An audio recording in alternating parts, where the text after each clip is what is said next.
to Enlightenment of Change on webtalkradio.com. I'm your host, Connie Whitman. You know that we're happy that you're joining us. So as you listen to the show, I really, really hope you feel my passion that change, I get it. It can be super hard, especially if the change is thrust upon you and you're not choosing it. But to help you on your journey of change and navigating with a smidge more ease, I have a free gift for you. If you go in the show notes, you'll see my free communication style assessment. It gives you 2 reports, which are pretty powerful. The one is your natural superpowers on how you are showing up, more importantly, how you're being received by those that you speak with. Flip side, you also receive your lowest score, which is typically your blind spot. For me, I think that is even more impactful, understanding the people that communicate opposite of us. How can we flex and lean into that? And you will get a report that will spotlight some ideas to help you with that. So again, go to the show notes and you will see my free communication style assessment, my gift to you. Now, my motivational quote today is by Michel Legrand. And Michael says, "The more I live, the more I learn. The more I learn, the more I realize, the less I know." Now, as soon as I saw this quote, I cracked up because I knew it was such the right quote for the show today. Now, recently, it's just ironic because I've had several conversations with family, friends, colleagues about, as each year passes, right, as I age, I am seeing how much I don't know, and I'm actually realizing how much information is out there. And probably more importantly, how to remain relevant by navigating all of this information and change that's happening around us. And the only way to stay relevant is to be continually learning, and it really never ends. So one of my favorite quotes is learn, unlearn, learn, unlearn. We're constantly unlearning to relearn. Now, this is stimulating and exciting for me because I am truly a lifelong learner with an inquisitive mind and inquisitive nature. And I'm always interested in understanding how things work and why people think the way they do. Because humans, we're really kind of fascinating creatures. So today I have a very good friend, an amazing guest, Marta Carey. Now, Marta started her banking career in 1990 as a teller. And of course, she worked her way up to employment officer, overseeing bank-wide training and hiring. And then in 1994, Marta began volunteering for her local Center for Financial Training chapter. It's the education arm for banks and credit unions. And she started teaching and serving on the board. And then in 2004, she actually joined the CFT team as their distance learning manager, and then was promoted to president and CEO in 2020. Tremendous career. Now, while the president position keeps her busy, she continues to teach because she has a love for that. So please help me welcome my wonderful friend, Marta, to the show. So Marta, thanks for taking the time and coming on and chatting with me. Thank you, Connie. It's always a pleasure. Yes. I'm really happy that you asked me to join you. And my staff, when I went through some of the questions with them, they had some incredible feedback and some great input. So it was great to get their feedback as far as how education is important to them and things that we do at CFT to help make them feel valued. And you know, I've worked with Marta and her team, and they're actually putting my programs on the CFT platform because they see the value I bring to the table, and I see the value of the offers that they have out there. So we're going to talk a lot about the importance of education, but I do want to comment, Marta, working with your team for me has been a true privilege because they're amazing, they're smart, they're fun. And you as their leader, and this is another piece of the puzzle, right? As a CEO of an organization, we as leaders, we have to lead through our people. Otherwise, CFT isn't going to keep growing, right? The organization itself won't grow. So we're as good as our people. And you really do have an amazing team. So I'm giggling because of course you reached out to them to say, hey, I'm on Connie's show. What do you think? What are some of the questions? That empowerment, I think, is really critical, Marta. And those are the little things that add up to big as a leader, I believe, for empowering our teams, right? Absolutely. I mean, I say that all the time to my staff that I can't do this job without them. It doesn't matter whether they're entry level or assistant vice president. I can't do it all by myself. Yeah, it's true. It's true. And you guys do a lot. So you really do need the crew to be on board and efficient in their roles and their zones of genius. So let's start, because I always find it fascinating to hear my guests, like how did you start your career other than the bio, right? Why education? Like what was the draw for you? It happened by accident, which I think a lot of us can say about our careers. Banking certainly wasn't my first choice. I had a friend who was working at the bank and she asked me if I would consider joining. I did. Back then. I think there were 4 branches. And so there wasn't a formal training program. I came in and trained with 3 different people over 2 weeks. Now, Connie, you know how I am. So I just went, after 2 weeks, I just went, I'm just going to do this myself and I hope for the best. Of course, banking was a lot different back then. That's I true. wouldn't advise that now. But that led to me thinking that, I mean, I didn't have any problem joining the bank or grasping the concepts, but that led me to think that there are other employees coming on after me that will be great employees, but they might need more time and something more structured. So I volunteered to train all of the new tellers that came in, and then the role just grew from there. So one of the things that I say to my 4 children is, don't be afraid to jump in and do what someone else isn't. And that really started my career. The human resource manager then took notice of me and it became an official position, and then it grew from there. And then she actually encouraged me to join CFT's board. So I did that almost 30 years ago now, in 1994. So I joined I joined the board, and it was that took my love of education even further. And I'm so fortunate that this then turned into a career.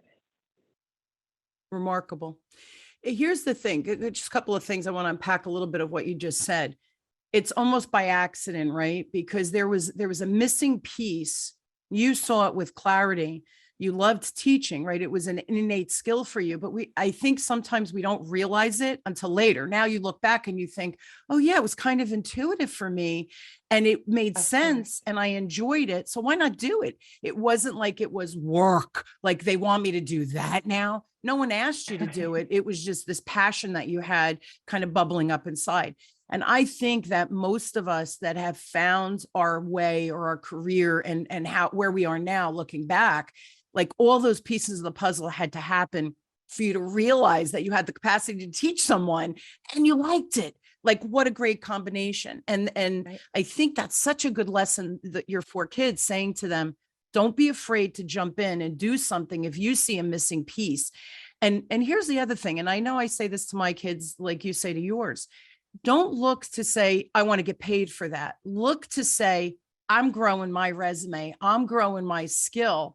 And if it turns into something and I'm not appreciated, well, then it's an opportunity to look elsewhere.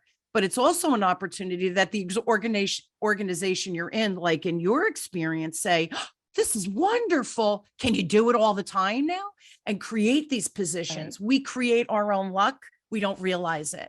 So I think that is such great advice for our young listeners.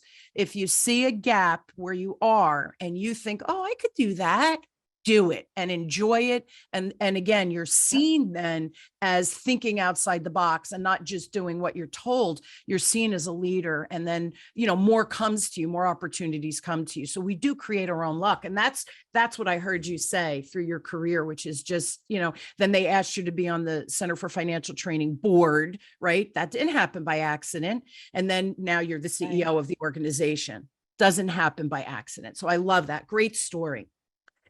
Let's talk about, first, I want to talk about your employees. When they reach out, the element of teamwork, we kind of started with this, right? So you have this great team dynamic. What is when you talk to your team, what is the favorite thing about being part of your team? Do they have like is there a key component that you keep hearing over and over again? You know what I mean? Yes. That we're flexible and that they feel valued, that they feel supported. I think in today's workforce, you need to really be flexible with your people. if they need time off to take care of a sick parent. And I know not all organizations have the same flexibility that we do, but try to accommodate those good employees so you don't lose them. Yeah, it matters. The other thing with your team that they talk all the time, right? They do. Yeah. It's more like a family here. It's such a I say this all the time when I'm talking with friends or family, and they say, "You never complain about your job." And I say, "Why would I? I have the three best women working for me. We have a great thing going.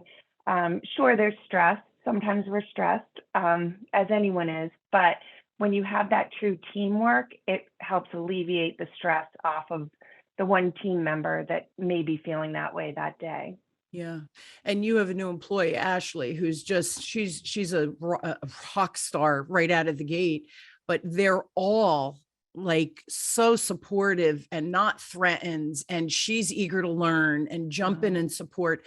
You have to create that type of team dynamic, I think, right out of the gate, especially when you have a new employee, and she's a younger employee. So she's just real smart and real eager to learn. Again, the other, it's interesting. The other observation, Marta, I have is your education for the financial service industry, right? Whatever that job is. And again, I have a lot of listeners who are in the financial service industry, but your team are lifelong learners, as well as understanding the whole point of education. And they all grew up in the financial, well, they didn't all grow up in the financial service industry, but their zones of genius are so important to what you're building.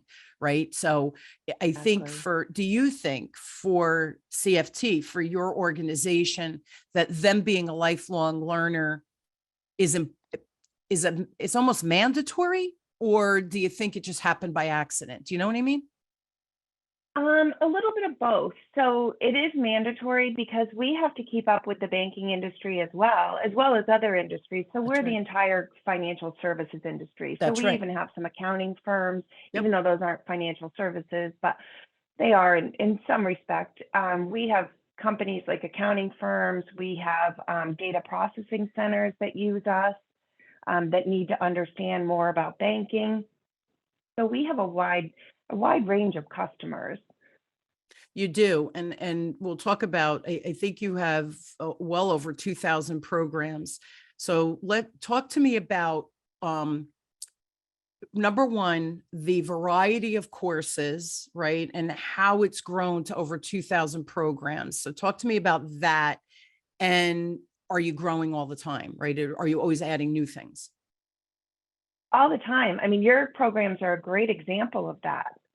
You and I had met at the Bank Trainers Conference. We had known each other, but met in person there. And then our relationship really started then. So we're always looking for those new partnerships. One of the most valuable things that we have at CFT is our email list. And we also are very active on social media. So we get most of our registrations either through social media or our email list. And also our customers that come to us over and over. We have several banks that require certain classes to be taken in order to receive a promotion. So they know that they have to take that class through us in order to get that recognition. So it's all about relationships. So again, it is. So we have a lot of our core courses and things that we offer on our own. We have 22 college credit courses, plus a host of other courses. We have our schools. We have our Bank Trainers Conference. But then we have a bunch of relationships like yours, where we offer your programs and we'll market them and make sure that we promote them as well as we can. And it is about building relationships. You said a couple of things there, right? I'm all about building the relationship. So you and I met. Absolutely. And we were like, we knew each other. We were in each other's orbit, but just never really had a conversation. And then seeing each other live, it was fast friendship. And then we're like, when we get back, we need to talk. And then we followed up with each other, right? Had a Zoom meeting, brought your team in, and the rest is history. Right now we're working together. You're promoting my programs. It's beautiful. It's just, you vetted me though. See, that's the other thing. There was an element of trust because you knew I wouldn't not show up for what we were offering. And your people actually came through my program, which was so cool to have them and get to know them personally. they're still talking about that program and still putting things into place, especially as Emily is growing in her new role as Ashley's taking over her tasks. Because Ashley's only been with us for 2.5 months, although it feels like a long time. Yeah. Feels like she's always been here. But it's helped Renee coming up with new ideas, which Renee is always fantastic about. But it's helped Emily to get her where I need her to be so that we can keep moving forward. Yeah. And the So business thank you for development. that. Yeah. Oh my gosh. It was like my favorite thing to do on a Monday afternoon, working with you guys. But it's important because Emily is young and she has to do the business development. You want her to show up with an authoritative, not bossy, but have that level of confidence. And I think the program gave her that and the structure for it. So that, again, but here's the thing, Absolutely. and I think this is important for everybody listening too. We have to vet people out so that if we're being represented by someone else, it's your reputation on the line. And we always want to make sure we're bringing forth the best of the best of the best. Right. So I think that's important. The other thing I wanted to talk about is, we had some bankers and a credit union person in the class with us. It wasn't just CFT. And the credit union, you were friends with her. She's worked with you. Her organization has used you for years, decades. And during one of the conversations, I think I had mentioned something like, does CFT offer, right? Because I'm still getting to learn who you are. I said, do you strategize before budgets go in so that we could talk about what education is needed for these different organizations and the stakeholders within? And you were like, yeah, of course we do. And Nora happened to be one of the employees from the credit union. And she goes, you do? Now she's known you for decades. So this is another piece of the puzzle. I think we think everybody knows what we do. And then you get into these conversations, which to me, sales is all about conversations. And it was a missing piece. And I know that you scheduled some meetings during the summer so that you could strategize and talk about, well, what should be the strategy of education for, and you're able to customize that for the organization. So talk to me about the importance that you think customizing for each organization so that they can partner with you and build their curriculum so that new hires coming in, bam, it's already set, like locked and loaded, right? Yeah. So why has that become important for CFT? We help the financial services industry develop employee development plans, or sometimes they call them career pathing, so that when they have let's say a new teller comes on board, and they already knew that they would go through orientation, they would go through their 2-week, 3-week teller training program, but there's so much more once they're done with that as far as building their skills. They need to understand how the banking industry works as a whole. So for the most part, principles of banking is required, and then it goes from there, and we've tailored it per position. So if someone wants to go from a teller to a branch manager, well, here's the skills that we want you to have. So then CFT goes out and finds that curriculum for the banks or the credit unions to use. And then it then becomes part of the employee's performance evaluation, and not in a way to punish those folks who don't want to continue on with their career, because we all know those entry-level positions, sometimes you do need those folks who show up every day, they do a great job, that's all they want to do, and they want to go home. So you don't want to punish those folks, but you want to reward the ones that are showing the initiative. So they're taking these classes and having that discussion with their manager, whether it's just at review time, or some of the credit unions and banks have taken it a step further, where they need to meet quarterly with those employees that are showing an interest in developing and growing. What do you think? That part is good. That part is often missing in the employee performance evaluation, where the manager is saying, you did really good with this, you could improve on this part you're having a really tough time with, rather than discussing how they can grow in the position. And of course, you need to address all of those things, but those should also be ongoing throughout the year and not a surprise in an evaluation. Well, don't you also think if they're having those career pathing and every organization doesn't have a huge, robust training and development department. It's cost prohibitive. So you become that additional resource. But if they can have those conversations of career pathing and then finding the resource, right, and tap into CFT, what do you think that does for retention or employee empowerment? Like, what's the feedback you're getting from those leaders that use you? I can tell you that 3 of our top banks that use us are not having the employee retention issues that other banks are. Interesting. They're doing a great job. Of course, they still need to fill those entry-level positions, but they're doing a great job promoting from within. And in the financial services industry, it's hard to just bring someone in as a branch manager, even though they might have been a manager in another industry, because it's so specialized. So you definitely want to develop those people from the ground up. For sure. And talk about, it's not just entry level, because I really want everybody to understand the robustness of what you offer. So like insurance folks, can any financial industry position that you have, trust me, with 2,000 programs that you have available, they'll find something that's needed for that advancement. And it's also very cost effective, which your pricing kind of blows me away sometimes when I see some of the pricing for stuff. We're a not-for-profit, so our courses are priced at our cost, which is remarkable. So give some examples of, like, you have the lending school, commercial lending school, you have, presentation skills, you have mindset, you talk about some of the depth of, every time I get the emails from you, I'm like, no way, they offer that too. Like, I am taken back, Marta. Like, are they missing well, you were missing the good sales stuff. Let me just say that. I'm teasing. We definitely are. We're working on that. You're so cute. But talk to me about the robustness of truly what you offer. Give some examples. Well, we have the Bank Trainers Conference, which is the only conference like it that we're now, it's our 10th anniversary. It's actually 11, but we had to skip a year for COVID. So it's our 10th conference this year in New Orleans in October.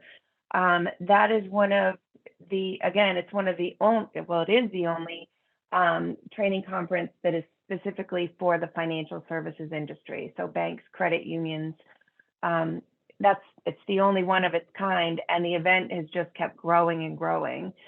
And you were there in this past year. The energy there is incredible because it's all the same people doing the same things.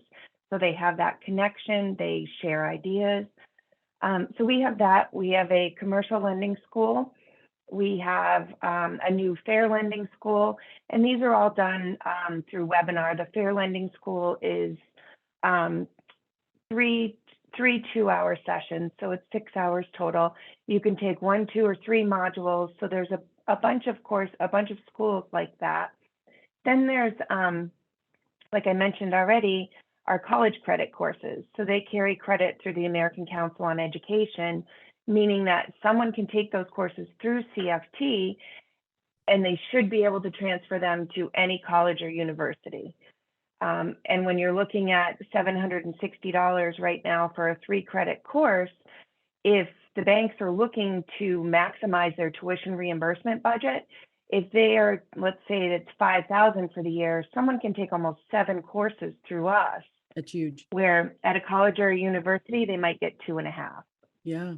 So you could fast forward the students' employees' education. You could fast forward that they could then afford to take more courses, especially if they're doing it part-time, and then they're getting reimbursed. It's a win-win for everybody, which is just a wonderful thing. Talk to me about by offering all these things and your organizations that you work with and the robustness of your program, right? This customized, that you can meet with the leaders and create these customized solution. What's the feedback about the feeling from the employees, right? Because there's a lot going on right now where employees are just leaving quietly and not even saying why. They're just kind of exiting from the job.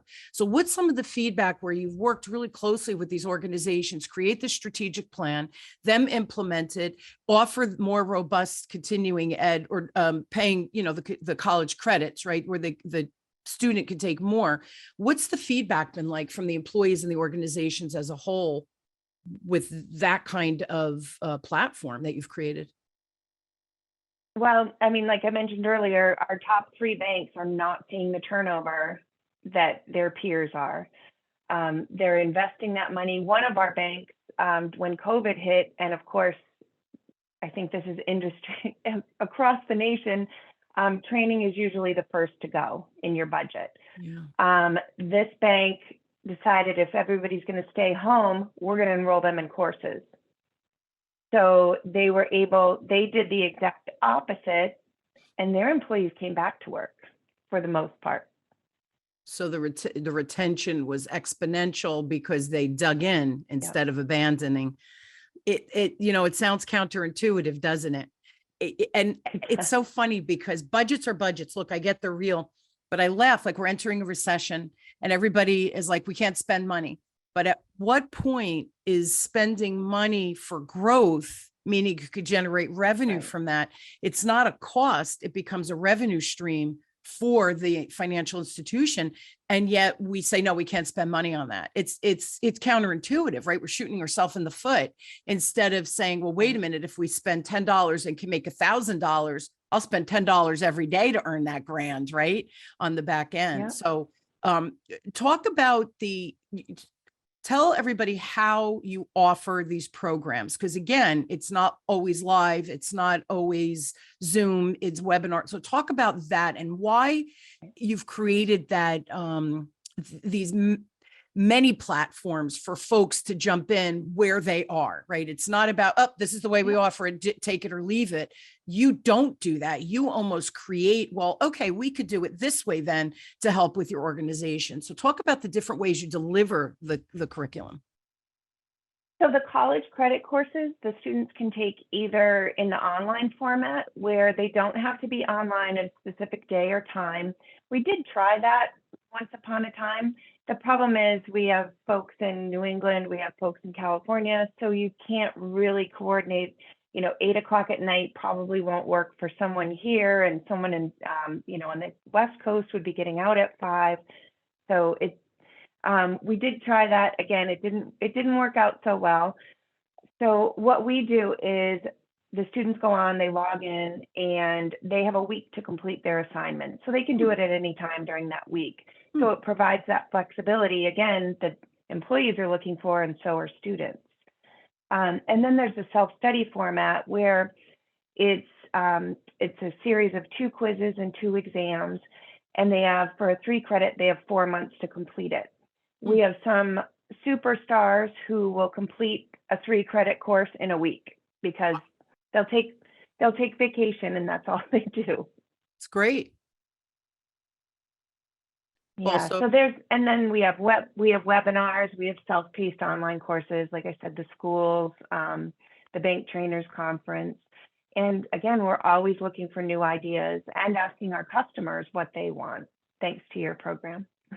And well, it's funny. Yeah, it's funny because, and Renee, after we ran my 9-week program, right, I did it with you. And again, a couple of organizations were in there. And then the feedback that Renee and I spoke, because she's the one who handles the marketing calendar. And she said, Con, I feel like the 9-week is a big commitment. And so you get a video, the curriculum, right? And then I coach live coaching every week. And it was on a Monday. And she said, Monday's hard for the financial industry. Can we do it on a Tuesday and maybe do 3-hour sessions? And I said, yeah, here's the thing. And this is why I think working with for me personally, working with an organization like you is we have to strategize because it's not about me and it's not about you. It's about the student. And we want them to, number one, walk away learning, certainly, but it shouldn't be a painful process of, oh, I have to fit this in. And it becomes stress versus excitement to learn. So I said to her, yeah, the curriculum is created. How I deliver it is easy peasy. That's the easy part of it. So that ability to customize depending on what the student's needs are, because you do have the platform, webinar, online, self-study, that 3 hour, and three times in the month, to get that live coaching or those live meetings, depending on the complexity of the topic, right? Sometimes we do need to do things live and get that coaching live, like I did with you guys, right? There's a value in that. But that strategizing, I think, helps everybody, and that you guys are open to it. It really blew me away. And that Renee approached me and said, I have an idea. What do you think?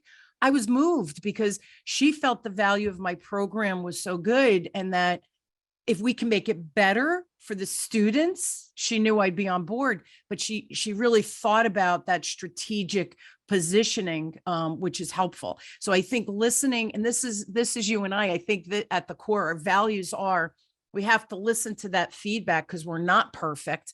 And then what can we, I mean, sometimes you can't, but can we adjust and offer something that's just going to work even better for the organization, the employee, right? The student in this case, and that career pathing. I feel like you guys are this one-stop shop. Does that make sense? Yes. At one point, someone was trying to coin us your one-stop superstore or something like that. And I said, I actually nixed that idea because I said, that makes us sound too big, like we're not willing to dig in and help. Yes. And you're the opposite. It was funny, and we're out of time, but this was my funniest experience when Nora, who's known you personally, not only through CFT and her credit union, Freedom Credit Union, right? She's out of Connecticut. Shout out to my Nora. But they're based in Springfield, Massachusetts. Okay. So when she said, wait, you do that? And I thought to myself, see, we think everybody knows what we do, and we could be the best hidden secret. And that could be such an important conversation to have with her, to strategize. Well, what is the bank doing or the credit union? In this case, what's the credit union doing over the next year? Hey, did you know we have this curriculum? Or, you know what? Connie knows somebody that we can bring in, because we're networking together and leveraging each other, right?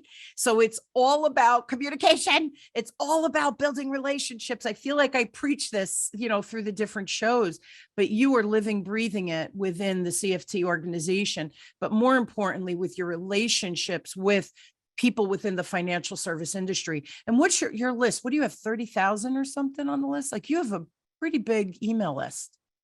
Oh, the email list? I'm not even sure how many are on there now. Yeah, because people sign up. It is huge. Yes.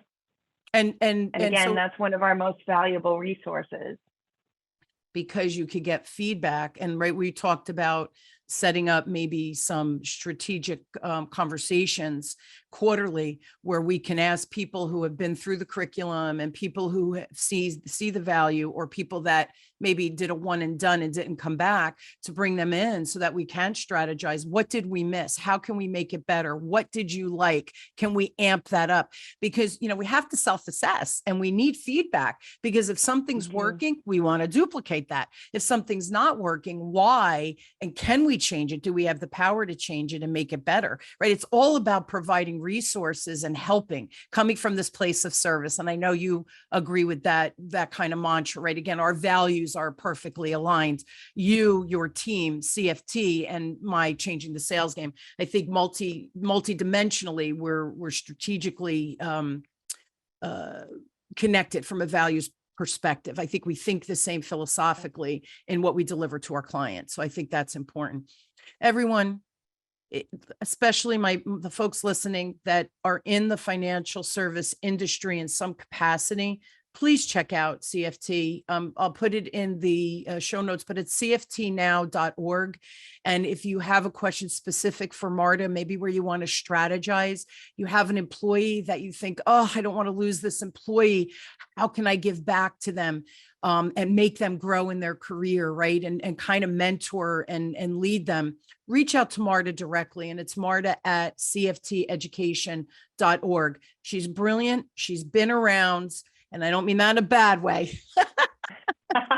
She's been in this industry like myself for a long time. We get it, and we really are here to serve. So have the conversation, but check out the website. They've got, listen to me, like you have mindset, you have, is some soft skills in there too, right? It's not just about banking, or financial stuff. Well, and that's stuff. The other thing too, is anyone outside of the financial services industry, we have a huge training network. So even if it's not something that you think we offer, we are more than happy to make referrals to our partners, such as Connie or any of our other partners. Renee is the best about this. She will go and find whatever it is. Yeah. And she said, because next time I also want them to think about us. Absolutely. It's all about planting the seeds, building those relationships, becoming a viable and relevant resource. This goes back to my introduction. If we do not remain relevant as business owners, right, as educators in this case, we lose the game, right? And we have to play that long game of, even if I can't, how can I refer you? And I said that to you, right, Marta? I said, if you think of a topic that's missing, run it by me. I vet people out in my network all the time. I'm happy to share, right? It's all about the rising tide, right? Our ships can rise together, and oh, by the way, have a heck of a lot more fun together than doing it on our own or trying to do it on our own. It's crazy. So yeah, I love you guys. You know that. I am so honored and privileged to be part. Well, thank you. I'm part of your team now. You've adopted me. I know. The paperwork is signed. Poor Marta. She's stuck with me, thank you for guys. everything you've done for us. Oh, I truly, truly love you guys. And it was a lot of fun. So thank you for allowing me to work with you. Guys, reach out to Marta again. I'll put all that intel in the show notes. Have the conversation. You never know what magic will evolve from that. Marta, truly, thank you again. I love hanging out with you. So thanks for being on. Thank you. Just sharing what you're doing out there. It's important. This is important stuff. Yeah. I hope that we have some people who reach out. I'd be happy to help. I love it. Thank you. Thank you. Thank you. And I hope you will join me weekly as we question, build, and discover together, no matter what change you're facing. My guests like Marta and myself, we truly are here to serve. Leverage us, leverage our networks. Marta knows a lot of people like I do, and together we really can create magic out there. My ending, Marta, everybody hears this every week. They're like, Connie, we know, but I'm going to say it anyway. Information, listening to our conversation today is beautiful. I love that you tune in. If you do nothing with this information, if you don't check out the CFT platform, trust me, magic is never going to happen. It's with action that we create reaction. And that's where we create change in our life, in our organizations, and with our employees as well. So Marta, thank you again. And thank you all for joining me. Connie. Always my pleasure. You've been listening to Enlightenment of Change with me, your host, Connie Whitman, on webtalkradio.com. I truly wish you an inspired week, and know that I am honored to have you on this journey of change with me. And I hope you will tune in next week. I love you all. Have a great one, everybody. Thanks a million. Thank you.